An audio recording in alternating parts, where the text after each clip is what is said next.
이번 시간에는 소음성 난청 사례에 대해서 한번 알아보도록 하겠습니다. 우리가 근로 현장에서 이제 근로 행위를 하다가 뭐 도중에 나중에라도 아니면 퇴직한 이후라도 난청이 와가지고 이 소음 산업재해로 신청하는 경우가 많이 있죠. 근데 중요한 것은 이게 업무상 재해로 다 인정받는 것은 아닙니다. 그래서 어떤 절차에 의해서 뭐 입증이 돼야 되겠죠. 업무상 재해라는 그런 입증을 하기가 좀 상당히 어렵죠. 그렇기 때문에 여러 가지 사례를 보면서 어떤 식으로 뭐 입증이 되는 사례들이 있는지 한번 잘 알아봐야 되겠습니다. 소음성 난청 사례에 대해서 한번 봅시다.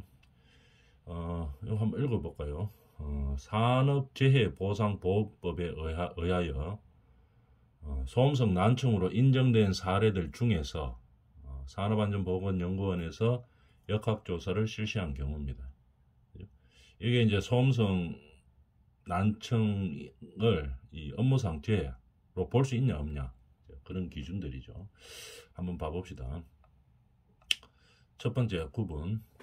사례를 통해서 이렇게 잘 생각을 해봐야 되죠. 이런 경우에는 난청이 인정이 되는구나 안 되는구나 잘 봐야 되겠습니다. 고음의 소음 노출에 의한 난청 인정해 주는 사례죠. 난청으로 인정해 준 사례입니다. 한번 봅시다. 고음의 소음 노출에 의한 겁니다. 어떤 사례였는가 하면은 이 사람이 고등학교 3학년 때 졸업하고 용접 작업장에서 이제 작업을 했어요. 근로 활동을 했는데 용접을 하기 위해서 뭘 했는가 하면은 철판도 자르고 그다음에 용접하고 뭐 사상 작업을 많이 했죠. 이런 사람이 1년이 지나면서 이명이 나타났습니다. 다른 소리, 뭐 매미 소리도 막 들리고 이제 이렇게 하는 게 이명이죠. 자다가도 막 이상한 소리도 막 들리고 자기만 들리는 거죠. 이명이 나타났습니다. 그래서 2년 후에 청력이 이상하니까 군면제를 받았어요. 군대도 면제받고 이렇게 돼가지고 청력 손실이 나타난 이후에도 뭐 군대를 안 가고 뭐 별로 다른 특별한 할 일이 없었는지 이 사람이 계속 그 일을 계속 했었어요. 10년이 지나고 나니까 뭐 옆에서 말하는 사람 업무 지시도 알아들을 수도 없고 동료의 목소리도 알아들을 수 없어서 뭐 근로를 도저히 할 수 없는 상황이 됐죠. 그래서 퇴사를 했습니다. 그래서 산재 신청을 했겠죠. 산재로 인정됐는지 한번 봅시다. 그래서 산업안전보건연구원에서 측정한 청력 검사에서 어떻게 됐나 보면은 평균 청력 손실은 우측이 77dB, 좌측이 63dB. 그래서 감각신경성 난청을 보이고 있었고, 그 다음에 10년 이상 고음의 소음이 발생하는 사업장에서 근무했으며, 과거에는 청력 이상이 없었던 것으로 보아, 그 과거 여기 근로 현장에 들어오기 전에는 청력에 이상이 없었던 것입니다. 그러다 보니까 10년 이상 이 근로 현장에서 일을 했고 이렇게 하다 보니까 소음 노출에 의한 난청으로 판정이 되었습니다. 고음의 소음 노출에 의한 난청으로 이제 판정이 되었는 거죠. 그래서 산업재해로 인정을 받았는 그런 사례입니다. 고음의 소음에 10년 이상 장기로 노출되어 청력이 손실되는 경우죠. 좌측, 우측 모두 다. 좌측은 좌측 63dB, 우측은 77dB 정도 청력 손실을 보였는 겁니다. 그래서 이 사람이 난청으로 판정이 되어서 산업재해로 인정을 받았겠죠. 고음의 소음이 노출되는 현장입니다. 뭐 철판을 자르는 소리, 이런 소리, 그 다음에 용접 사상 업무 이런 것도 소리가 많이 나죠. 고음의 소리가 많이 납니다. 그렇다 보니까 인정을 해준 사례죠. 그 다음에 장기간 소음 노출이 되어서 난청으로 인정받았는 사례입니다. 이 사람은 23년 동안 어디서 일했는가 하면은 우리 건물에 보면 기관실이 있죠. 기관실이 있습니다. 근데 23년 동안 일을 했는데 기관실에서 보면은 보일러나 냉방기를 막 가동하죠. 그러다 보니까 항상 소음에 이렇게 시달리고 있었습니다. 그 다음에 51세에 대해서는 청력이 나빠져서 이비인후과에서 보청기를 착용해야 된다는 진단을 받고 보청기를 착용을 하게 됐겠죠. 청력 검사에서 40에서 50데시벨 정도의 청력 손실을 보이는 그런 난청이 발생했는 거죠. 그 다음에 4000Hz 고음역에서는 청력 역치 감소가 심한 감각신경성 난청 소견을 보이고 있는 겁니다.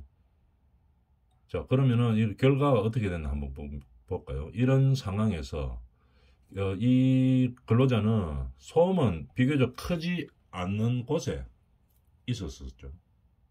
보일러가 뭐 매일 돌아가는 건 아니죠.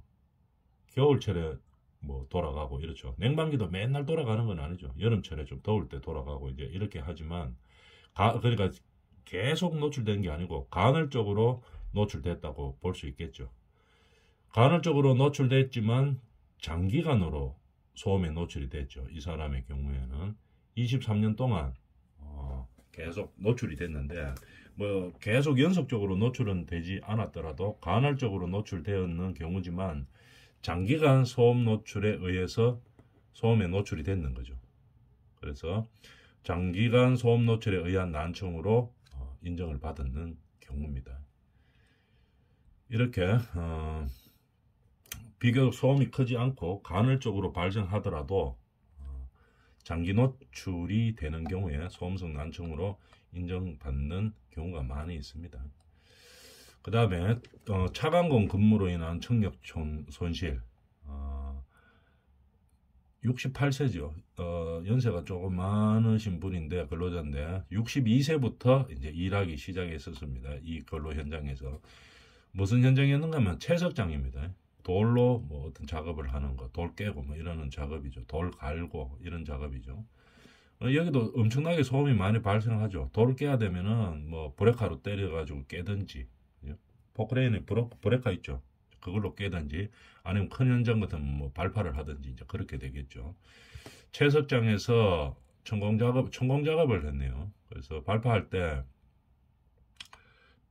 다이너마이트로 터주려고 하면 다이너마이트를 넣을 수 있는 구멍을 뚫어야 되겠죠. 드릴로 뚫는데 보통 뭐 50cm에서 하루에 한 1m 정도씩 이렇게 천공해서 폭발을 시키죠. 그런데 이 천공 작업을 했는데 이 소리가 엄청나게 심하죠. 여기는 그죠? 그래서 작업 환경 측정을 실시한 결과 여기서 이제 조사하기 위해서 이 작업 환경이 어땠는지 한번 실험을 해봤겠죠. 이 근로 현장 채석장에 113dB이었습니다. 그러니까 이거 소음이 있는 현장이 되겠죠. 8시간 이상 85dB 이상 되면은 이 소음이 발생한다고 보는 거죠. 그런데 이거 상당히 높은 거죠. 113dB이었습니다.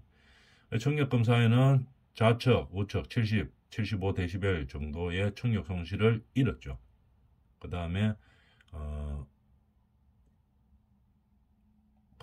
청력 손실을 잃었고 과거에는 어땠나 보면까 이명 치료를 받은 적이 있기는 있었습니다. 이 사람이 잃었는데 단기간에 이 나이는 좀 많은 편이고 고령이고 단기간에 청력 손실이 진행된 것으로 나타났지만 어떻게 됐냐면은 탄광부 진폐증으로 진단받은 걸 보아 과거에 석탄 광산에서 차관공무로 근무하는 적이 있었습니다. 과거에도 탄광에서 일한 적이 있었었죠. 그때도 뭐 이 천공 작업하는 차관공무로 근무를 했네요. 청력 손실이 시작된 것으로 판단할 수 있음. 최근의 작업에서도 고소음이 발생하는 차관공무로 근무해 청력 손실이 계속 되었던 것으로 판단할 수 있다. 이렇게 되겠죠. 이 사람의 케이스를 보면은 차관공으로 이제 일한 경우가 많죠. 그래서 젊었을 때도 이제 탄광에서 차관공 구멍 뚫는 거죠. 다이너마이트 넣어서 발파하기 위해서 이래 구멍을 뚫어서 그런 일을 했는데 탄광에서 했습니다. 처음에는. 그때도 보면은 뭐 이명이 나타나는 그런 흔적들이 있었었죠. 그럼 그때도 이 업무로 인해서 청력 손실이 시작됐다고 볼 수 있는 거겠죠. 그러면서 이제 62세 되면서 이 현장에서 채석장에서 차관공으로 일하면서 많이 청력이 손실이 더욱 심해진 거죠. 이미 시작되었던 상황이기 때문에. 그래서 좀 더 발생이 많이 되고 이런 현상이죠. 그래서 청력 손실이 계속되었던 것으로 판단할 수 있다. 고 이제 판결이 났는 겁니다. 최근의 작업에서도 이 113dB 정도 되는 이 사업장이기 때문에 여기 근로로 인한 고소음으로 인해서 청력 손실이 계속되었던 것으로 판단된다. 산재로 인정이 되는 거죠. 이렇게 되면. 그래서 과거에는 발생했는 이력이 있었고 더 악화된 거죠. 이게. 그렇기 때문에 이 사례도 소음성 난청으로 인정을 받았는 겁니다. 지금 근로하는 현장이 작업 환경 측정을 통해서 알아본 결과, 조사해 본 결과 상당히 고소음이 발생하는 현장으로 이제 나타나는 거죠. 이럴 때도 소음성 난청이라고 이렇게 산업재해로 인정을 받는 경우입니다. 그 다음에 장시간 소음, 과도한 업무 스트레스로 돌발성 난청이 발생했는 경우도 업무상 재해로 인정이 되는 경우죠. 한번 볼까요? 사연을 보면은 소음성 난청 인정 기준에 미달한 경우였습니다. 우리 기준이 있죠. 뭐 8시간 이상, 뭐 85dB 이상 뭐 근무했어야 되고 뭐 이런 기준들이 있습니다. 우리 앞전 시간에 우리 배웠던 내용들이죠. 그런 기준에는 미달하더라도 하루 10시간 이상 소음이 심한 작업을 한 근로자의 난청을 업무상 재해로 볼 수 있다는 법원의 판결이 나왔다 이 말이죠. 그래서는 이 근로자가 이제 제안을 신청을 했겠죠. 업무상 재해로 인정을 해달라고 근로복지공단이나 이런데 이제 제시를 하니까 근로복지공단에서는 이제 기준에 미치지 않았죠. 난청이 발생할 수 있는 기준보다 낮은 환경에서 이제 근무를 했는 거죠. 그러니까 우리는 뭐 근로복지공단이나 이런 데서 이제 인정할 수 없다 이제 이렇게 나왔겠죠. 업무상 재해로 인정할 수 없다 이래서 소송을 했는데 결과는 어떻게 됐습니까? 소음성 난청 인정 기준에 미달하더라도 이렇게 되죠. 미달하더라도 몇 시간 일했나 하면은 하루에 10시간 정도 이상을 소음이 심한 작업을 했는 겁니다. 그렇기 때문에 장시간 소음이 발생하는 작업을 했기 때문에 소음이 발생하는 곳에서 작업을 했기 때문에 업무상 재해로 인정을 해주는 경우다 이 말입니다. 그래서 꼭 소음성 난청 인정 기준에 미치지 않더라도 소음성 난청으로 인정하는 경우의 사례이죠. 업무상 재해를 주장하면서 근로복지공단에 요양 신청을 했지만 이야기 보면은 소음성 난청 인정 기준에 미달하더라 하지 않는다고 해서 인정해 주지 않았죠. 근로복지공단에서. 그래서 소송을 냈는데 10시간 이상 고강도 작업을 계속해서 기계 소음이나 기계 소음으로 인한 스트레스 등을 원인으로 돌발성 난청이 발생했을 가능성을 인정했는 것입니다. 그런 사례들이죠. 그 다음에 고소음에 노출된 경우 발생한 돌발성 난청. 이 근로자는 뭐 하는 사람인가 사례를 보면은 레미콘 믹스 트럭 있죠. 우리 콘크리트 탓을 할 때 보면은 레미콘을 공장에서 이동시켜야 되겠죠. 레미콘 믹스 트럭 소유주입니다. 배달도 하고 이제 이렇게 됐는데 이 사람이 무슨 일을 했었냐면은 이런 뭐 배달하고 탓을 하는 그 레미콘 믹스 트럭 운반하는 일을 했겠죠. 자기도 사업자입니다. 근데 레미콘 회사하고 이제 계약을 맺어서 이제 일을 했겠죠. 근데 레미콘 믹스 트럭 안에는 이 레미콘들이 타설하고 나면 조금씩 남아있죠. 그런 것들이 굳어가지고 보통 1년에 한 번씩 이 사람들이 떼어내는 작업을 합니다. 그 통 안에 들어가가지고 믹스 통 안에 들어가가지고 페이시멘트를 제거를 하는데 뭐 망치 같은 것과 막 때리든지 아니면 뭐 드릴 같은 것과 깨겠죠. 그러면서 그 작업하는 도중에 이제 나와서 갑자기 현기증이 나고 귀에서 이상한 소리가 들렸죠. 그래서 병원에 가보니까 돌발성 난청이라는 판단을 받았습니다. 그래서 산업재해를 시작했는데 이 사람의 경우를 보면은 근로 현장에서는 뭐 이 소음성 난청이 소음이 별로 없는 현장이죠. 근데 일시적으로 한번 돌발성 난청이 발생했는 겁니다. 드릴 작업도 하고 뭐 이렇게 하다 보니까 레미콘 믹스 안에서 이제 제받겠죠. 소음 노출 기준이 113.8dB 드릴 작업할 때. 근데 믹스 안에서는 113.6, 믹스 안에서는 더 크게 들리겠죠. 그래서 훨씬 높았습니다. 그렇다 보니까 이 돌발성 난청 이로 이제 인정을 받은 거죠. 이 업무와 관계되는 일이기 때문에 이게 계속 소음이 누적돼 가지고 발생하는 경우도 있지만 이렇게 돌발성으로 발생되는 경우도 있습니다. 이렇게 돌발성으로 발생했는 경우에도 업무상 재해로 인정을 받았다는 얘기죠. 그래서 이제 조사를 해보니까 이 수준이 엄청 높았어요. 이 작업을 할 때 어땠나 보면은 5시간 동안 아침 9시부터 2시까지 오후 2시까지 5시간 동안 쉬지 않고 제거 작업을 했죠. 페이시멘트 제거 작업을 했는데 그 똑같이 환경을 만들어 놓고 소음을 측정하니까 그 소음 수준이 상당히 높았던 거죠. 5개국 드릴 작업할 때 브레이커 작업할 때 이제 소음이 높게 나왔는데 드라무통 안에 들어가기 전에는 113.8dB 정도였는데 이걸 가지고 드라무통 안에 들어가니까 어떻게 됩니까? 엄청나게 더 높아졌죠. 평균 113.6 정도로 막 높아졌는 겁니다. 드라무통 안에니까 막 울렸겠죠. 그래서 늘 소음에 노출되는 그런 근로자는 아니지만 돌발성으로 난청이 발생했는 경우이죠. 그래서 산업재해로 인정을 받았는 경우입니다. 그 다음에 소음 노출 기록이 부족한 상태. 그러면 우리가 뭐 근로복지공단에 내가 소음성 난청입니다 하고 이렇게 신청하려고 하면은 내가 그동안 해왔던 일의 사업장이 어느 정도의 소음 수준이라고 하는 걸 자기가 이제 제출을 해야 되겠죠. 제출을 해야 되는데 이 사람의 경우에는 소음 노출 기록이 부족했어요. 아주 적었어요. 아까 이 사람 그 레미콘 믹스 트럭 안에서는 뭐 한 번 발생했는 일이기 때문에 똑같이 해서 이제 재보면 되겠죠. 소음 수준을 측정을 해보면 되는데 이 사람의 경우에는 무슨 일을 했는가 한번 볼까요?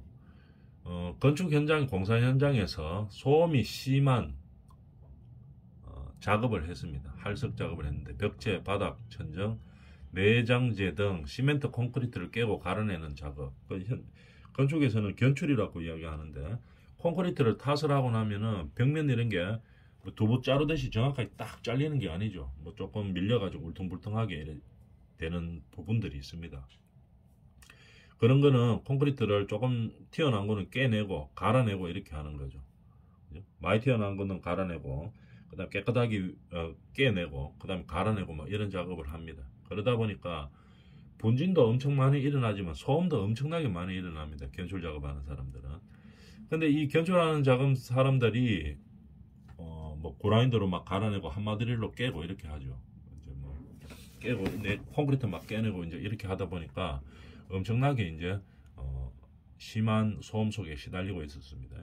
평균 이 사람이 한 달에 한 25일 정도 일했고 아파트 공사 현상 하나 잡으면 1년 정도 일을 했었습니다. 이런 형태에서 쭉 되다가 이제 난청이 오니까 근로복지공단에 산업재해로 인정해달라고 이제 이야기를 했었죠. 그러다 보니까 이 사람이 건축 현장에서 보통 잘 제지를 안 합니다. 이런 거. 자기 얘기를 할 때, 일을 할 때. 뭐 브레이크 작업하면서 아니면 그라인더로 갈아내고 이렇게 할 때 그때 소음이 어느 정도인지를 측정을 해놔 가지고 그 기록을 쭉 있었으면 금방 입증이 될 건데 소음 노출 기록이 없어요. 소음 노출 기록이 많이 부족했었습니다. 그래서 그런 경우에도 인정을 받았는 경우인데 어떻게 받았나 한번 볼까요? 소음은 그라인더가 제일 작업, 그라인더 알죠? 갈아내는 거. 그 다음에 제일 큰 게 뭡니까? 이 뭐 노미 작업이라고 하는데 깨내는 작업이죠. 핸드 드릴 드릴 앞에 한마 드릴 앞에 뾰족한 거를 꼽아가지고 그 다음에 깨내는 거죠. 이 콘크리트를 깨내는 겁니다. 요게 이제 소음이 제일 심했다고 이야기합니다. 현장에서 사용하는 용어로는 뭐 하설이라고 이야기하죠. 그래서 이 하설이 작업할 때 소음이 가장 심했는 그런 경우입니다. 그래서 여러 아파트 공사장에서 일했기 때문에 실내 작업이 대부분이었고 여러 명이 같이 작업했기 때문에 소음이 더 심했겠죠. 나도 하고 저 사람도 막 깨고 이렇게 했기 때문에 가장 많이 사용되는 아까 이 노미 작업할 때는 어떻게 개인 소음 노출량이 103dB 정도였었습니다.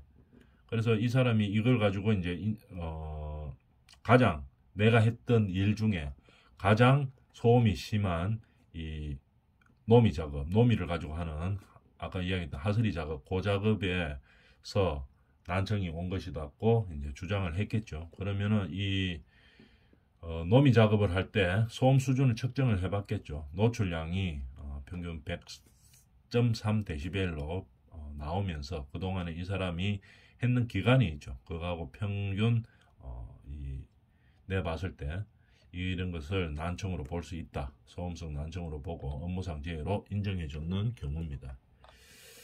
그 다음에 혼합성 난청 사례에 대해서 한번 볼까요? 뭐냐면은 사연을 한번 볼까요? 이 판례들을 잘 보면은 우리 법이 인정하는 기준들이 있습니다. 그래서 판례들을 잘 봐야 되는 거겠죠. 그래서 난청 사례로 인정해주는 그런 기준들이 있기 때문에 판례들을 잘 보고 연구를 하고 거기에 맞추어서 우리가 근로자들이 그 부분에 해당되지 않게 그 기준 밑으로 근로 환경을 만들어서 이제 작업을 시켜야 되겠죠. 물론 이 소송 때문에 그런 거를 조심만 거는 또 있지만 실제로 이 근로자들이 어떤 뭐 난청 때문에 나중에 어떤 병이 오고 질병이 오고 이런 걸 막아줘야 되는 게 이 안전관리자들의 의무죠. 그렇기 때문에 이 기준들을 잘 봐야 됩니다. 잘 보고 그 이하로 만들어 주어야 된다는 얘기겠죠.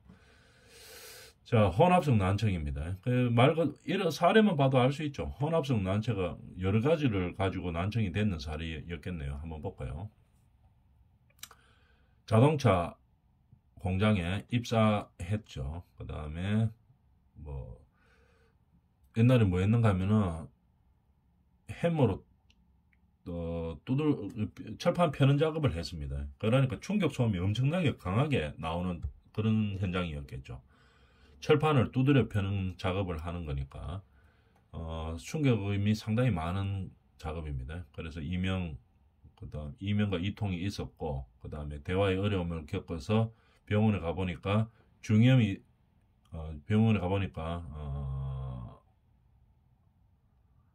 중이염이 있다는 사실도 알게 되었습니다. 그래서 잘 안 들리고 하니까 이제 퇴사를 했겠죠. 그 다음에 이 사람이 또 다른 데 가가 또 일을 했습니다. 여러 정비사 공업사와 뭐 차량 정비 수리 업무를 또 했죠. 근데 그 작업 현장에서는 보면은 평균 소음이 83.4, 87.6 그렇게 높지는 않은 상황입니다. 측정 결과도 85 정도 안팎으로 왔다 갔다 하고 그래서 뭐 그렇게 노출 기준이 넘지는 않았습니다. 근데 이 사람이 뭐 특수건강진단 대상자는 아니었네요. 그래서 특수건강진단 대상자였네요. 근데 실시되지는 않았었습니다. 그 다음에 여기 이제 문제가 제기되고 연소음을 측정해보니 노출 8시간 노출은 85dB 전후로 평가되었습니다. 그러나 이제 중요한 게 있죠. 충격음, 이제 평균 연소음은 그렇고 그 기준치 밑으로 내려갔지만 한 번씩 발생되는 충격음이죠. 이 사람이 처음에 일했던 거는 뭐 철판 펴는 작업 이런 거니까 한 번씩 발생하는 충격음이 엄청나게 큰 겁니다. 그 두 번째 일했던 공장에서도 보면은 판금 작업할 때 한 번씩 평균 소음은 그 뭐 기준치 이하로 내려가가 있지만 한 번씩 발생하는 충격음이 엄청나게 또 센 경우네요. 99.7dB 한 100dB 정도 가까이 되는 거죠.